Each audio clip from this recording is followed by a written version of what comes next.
ভারতবর্ষের প্রাচীনতম শহর বারাণসী। কয়েকশো হাজার বছর পুরনো এই শহর এখনো জীবন্ত ও অক্ষত রয়েছে।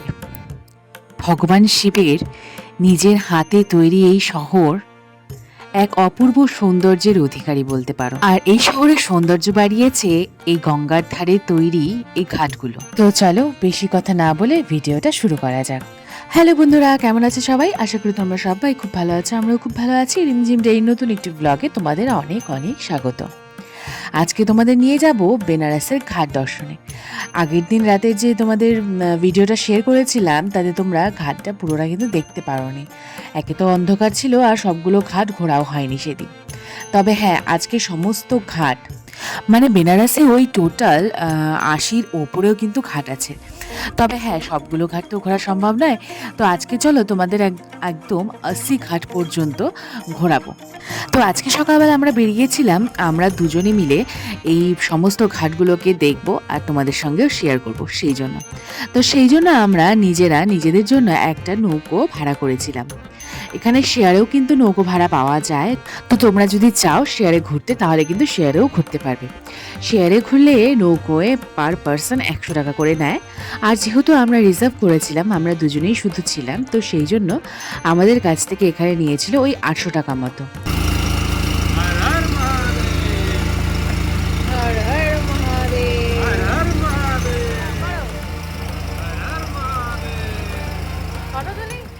এখান থেকে কিন্তু সমস্তটাই ঘাটের সাইড দিয়ে নৌকোগুলো দাঁড় করিয়ে রাখা হয়।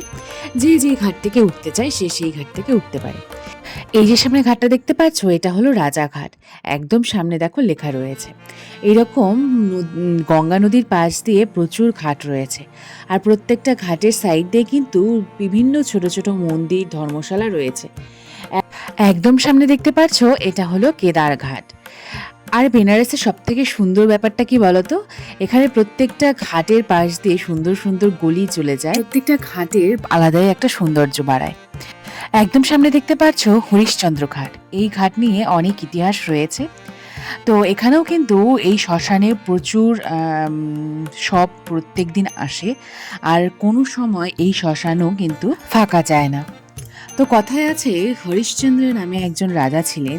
সত্য ও ন্যায় প্রতিষ্ঠার জন্য তিনি এই শ্মশানে কাজ করেছিলেন। ঠিক সেই সময়েই এই শ্মশানে এমন কিছু ঘটনা ঘটে যার জন্য তাকে তার নিজের সততা, শক্তি ও ন্যায়ের পরীক্ষা দিতে হয়। সেই থেকেই এই ঘাটের নাম রয়েছে হরিশ্চন্দ্র ঘাট। আর এই ঘাটে সবসময় সব নিয়ে আসা হয় এবং এই ঘাটেও কিন্তু কখনোই চিতা নেভে না। একদম ঠিক সামনে দেখতে পাচ্ছ পরের ঘাটটি। এই ঘাটটির নাম প্রভু ঘাট। এইরকম ছোট বড় নানান ধরনের ঘাট রয়েছে। বেশ সুন্দর লাগে কিন্তু এই ঘাটগুলো দেখতে। নৌকায় যেতে যেতে গঙ্গাটাও বেশ সুন্দর লাগে। আমরা তো ছিলাম দশাশ্বমেধ ঘাটের ওখানে, তো ওখানেই বেশিরভাগ ভিড়টা হয়ে থাকে। তাছাড়া কিন্তু সেখান থেকেই তোমরা নৌকো পেয়ে যাবে। নৌকো নিয়ে সমস্ত ঘাটগুলো তোমরা ঘুরে নিতে পারবে।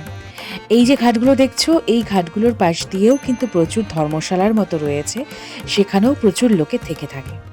এই যে সামনে দেখতে পাচ্ছ, এটা হলো পঞ্চকোট ঘাট। এইরকম ছোট বড় নানান ধরনের ঘাট এখানে রয়েছে। নেক্সট আমরা যাচ্ছি নিষাদ রাজঘাট।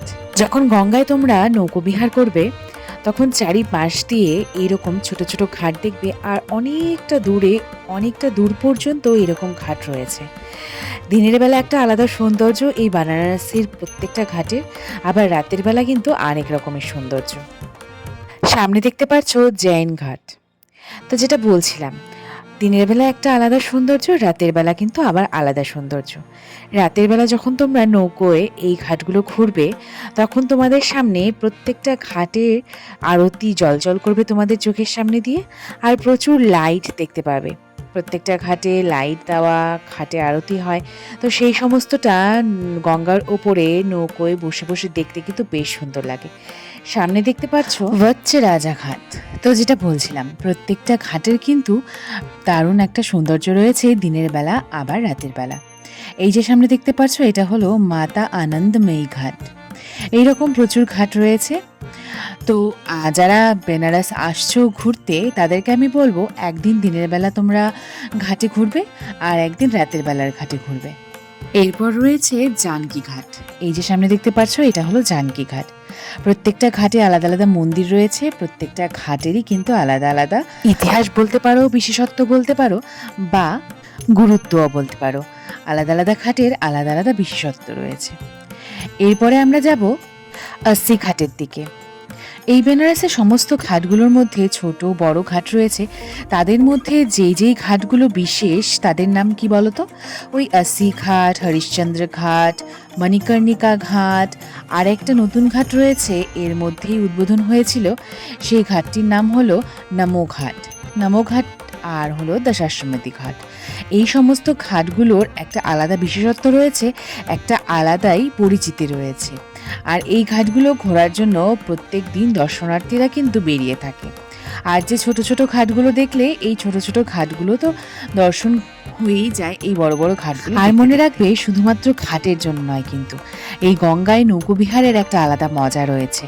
তোমাদের আশেপাশে প্রচুর নৌকো থাকবে, তবে তোমাদের নৌকোটা যখন নদীর জলের ওপর দিয়ে যাবে স্রোতের বিপরীত মুখে, একটা আলাদাই এক্সাইটমেন্ট আর একটা আলাদাই আনন্দ ভেতরে কাজ করে। আমি ওই ধরো ছোটবেলা থেকে কয়েকবারই নৌকো চড়েছি, এছাড়াও কলকাতায় স্টিমার চড়েছি। তবে হ্যাঁ, নৌকো আর স্টিমার চড়ার মধ্যে কিন্তু একটা বিরাট তফাৎ রয়েছে। আমার কাছে তো নৌকো চড়তেই বেশি ভালো লাগে। তো এই যে দেখো, আমরা আস্তে আস্তে আস্তে আস্তে পৌঁছে গিয়েছি अस्सी ঘাট।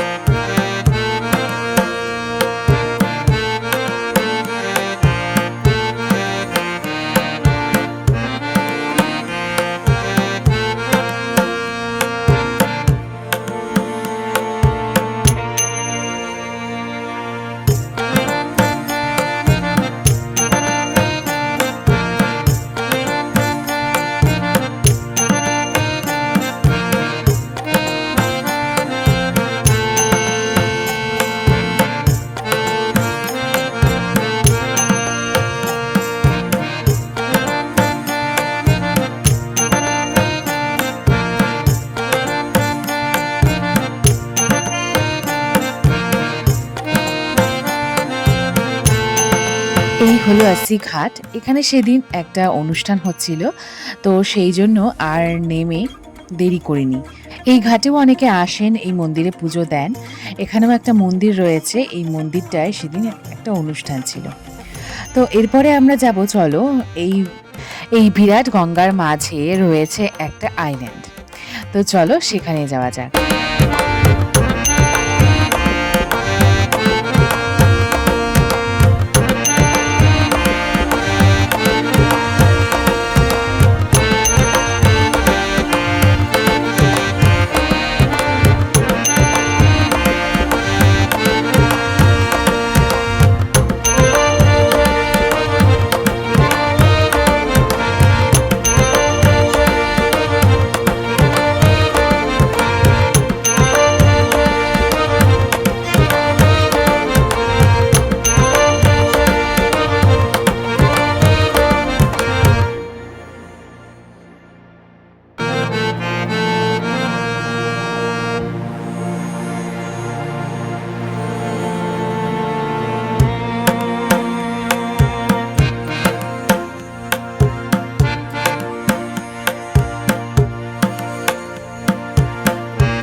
এখানে এসে তো আমার দারুণ লাগছিল। এখান থেকে কতগুলো কড়িও আমি কুড়িয়ে পেয়েছি, তো সেগুলো রেখে দিয়েছিলাম।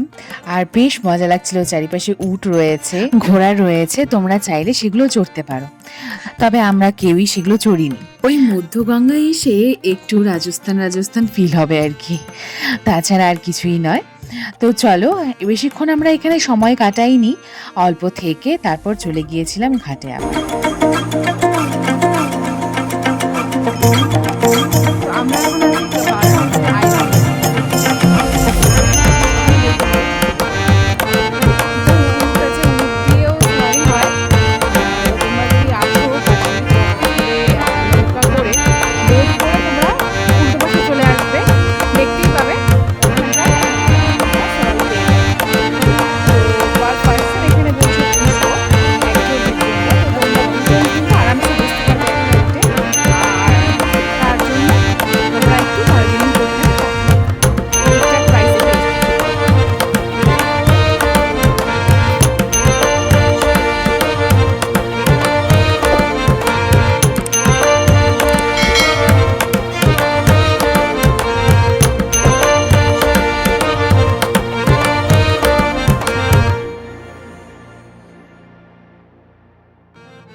বারাণসীর আশ্চর্য মন্দির হলো এই যে সামনে দেখতে পাচ্ছ এই মন্দিরটি।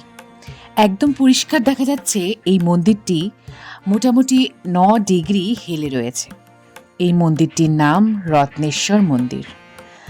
এই মন্দিরটি নিয়ে নানান ধরনের গল্প, নানান ধরনের ইতিহাস রয়েছে। অদ্ভুতভাবে এই পুরো ঘাটের মধ্যে এই মন্দিরটি একমাত্র 9 ডিগ্রি হেলে রয়েছে। বলা হয় এই মন্দিরটি নাকি বছরের অর্ধেক সময়েই জলের নিচে থাকে।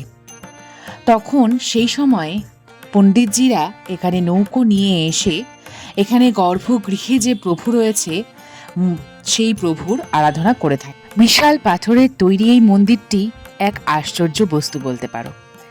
একদম সামনে দেখতে পাচ্ছ মণিকর্ণিকা ঘাট, যেই ঘাট নিয়ে আর বলার নতুন করে কিছু নেই। কারণ এই ঘাটটি কিন্তু আমাদের জীবনের গন্তব্যস্থলকে একদম চোখের সামনে দেখিয়ে দেয়।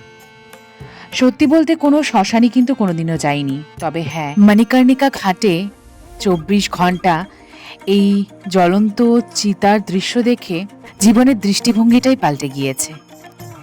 একদম সামনে দেখতে পাচ্ছ এটা হলো ললিতা ঘাট।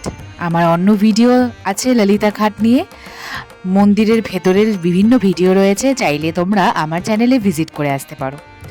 আর গঙ্গায় এসে এইরকম মজা করতে কিন্তু দারুণ লাগে। সামনে দেখতে পাচ্ছ ব্যাঙের ছাতার মতো ছোট ছোট ছাতাগুলো, এগুলো প্রত্যেকটা আলাদা আলাদা পণ্ডিতজির একটা স্থান। এই ছাতাগুলোর নিচে তারা বসে থাকেন, আর দূর থেকে কিন্তু এই ছাতাগুলো দারুণ লাগে। আর ছাতাগুলো তোমরা হয়তো কালারটা বুঝতে পারছো না, তবে হ্যাঁ, ছাতাগুলো কিন্তু প্রচণ্ড কালারফুল আর খুবই সুন্দর লাগে দেখতে। এই ঘাটের কিন্তু আলাদাই সৌন্দর্য রয়েছে। বেনারস আসলে দিনের বেলায় অবশ্যই একদিন ঘাটটা ঘুরবে, শুধু রাতের বেলা নয়, দিনের বেলাও ঘাটটা একবার ঘুরবে, আমি বারে বারে বলে দিলাম।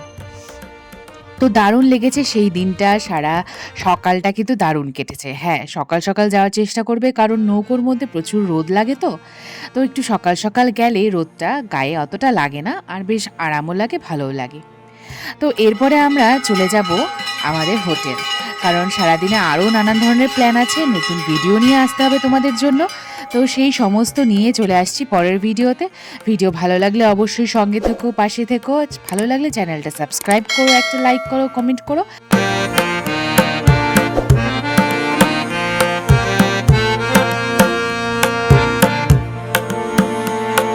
টাটা বন্ধুরা, দেখা হচ্ছে পরের ভিডিওতে। ভালো থেকো, সুস্থ থেকো, টাটা।